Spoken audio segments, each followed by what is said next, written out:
When first setting up the printer, you will need to make sure you have the printer, power cable, power brick, network cable, and a roll of receipt paper.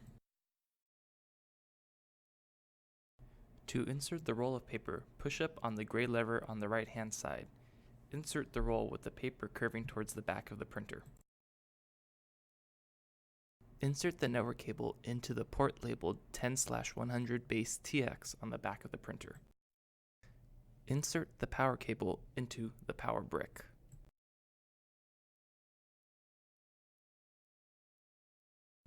Insert the power connector from the power brick into the back of the printer.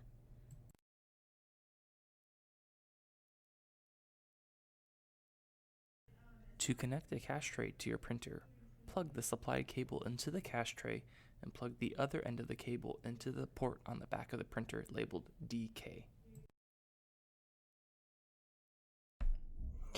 In the Aldelo Express, click on the menu key at the top and Hardware.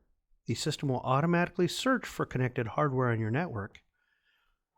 And to connect a piece, you simply click on the Connect button, and if it has a cache drawer, click on Yes for cache drawer.